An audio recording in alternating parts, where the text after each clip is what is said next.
నిజామాబాద్ జిల్లా బాల్కొండ నియోజకవర్గంలో రాజకీయ ఉద్రిక్తతల మధ్య పోలీసులు ముందస్తు చర్యలు చేపట్టారు.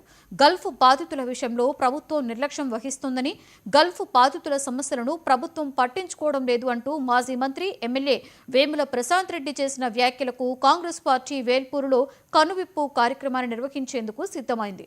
ఈ క్రమంలో కాంగ్రెస్ బీఆర్ఎస్ పార్టీ నాయకుల మధ్య పొలిటికల్ వార్ నెలకొనింది. ముందస్తు చర్యల్లో భాగంగా ఇరు పక్షాల నేతలను పోలీసులు హౌస్ అరెస్ట్ చేశారు. కాంగ్రెస్ జిల్లా అధ్యక్షులు మానాల మోహన్ రెడ్డిని ఆయన నివాసంలో గృహ నిర్బంధం చేశారు. గల్ఫ్ బాధితుల విషయంలో ప్రశాంత్ రెడ్డి అసత్య ప్రచారం చేస్తున్నారని మోహన్ రెడ్డి ఆరోపించారు. 10 ఏళ్లు అధికారంలో ఉన్న బీఆర్ఎస్ గల్ఫ్ బాధితుల కోసం ఏం చేసిందో, ఏడాది కాలంగా కాంగ్రెస్ ఏం చేసిందో ప్రజల ముందు వివరించి ప్రశాంత్కి కనువిప్పు కలిగించేందుకు ఈ కార్యక్రమం చేపట్టారని ఆయన పేర్కొన్నారు.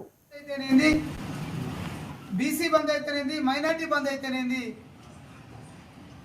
నిరుద్యోగులందరికీ కూడా నిరుద్యోగ వృత్తి లాంటి కార్యక్రమాలు మీరు చెప్పి 2 సార్లు ఓట్లేపించుకొని అధికారాన్ని అనుభవించిన మీరు మేము ఎన్నికలకు ముందు ఇచ్చినటువంటి 6 గ్యారంటీలను 6 గ్యారంటీలతో పాటు ఇంకొన్ని కార్యక్రమం అమలు చేస్తుంటే మీరు భరించలేక ఆడ కేటీఆర్, హరీష్ రావు, ఇక్కడ ప్రశాంత్ రెడ్డి ముగ్గురు కూడా కాంగ్రెస్ ప్రభుత్వం పైన, రేవంత్ రెడ్డి పైన లుచ్చా మాటలు మాట్లాడుతుండు కేటీఆర్. అయితే అది ఆదర్శంగా తీసుకొని ఈయన తప్పుడు ఆరోపణలు చేస్తున్నాడు ప్రశాంత్ రెడ్డి.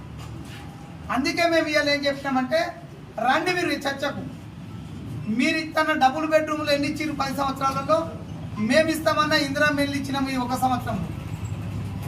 మీరు ఏకబిగిన 10 సంవత్సరాల కాలం పాటు పెంచిన కరెంటు బిల్ ఎంత? మేము పేద ప్రజలకు ఇస్తున్న 2,200 యూనిట్ల కరెంటు బిల్లు ద్వారా వాళ్ళకు జరుగుతున్న ఆదాయం ఎంత? అంతేవిధంగా మీరు 10 సంవత్సరాలు పాల్పడుతున్న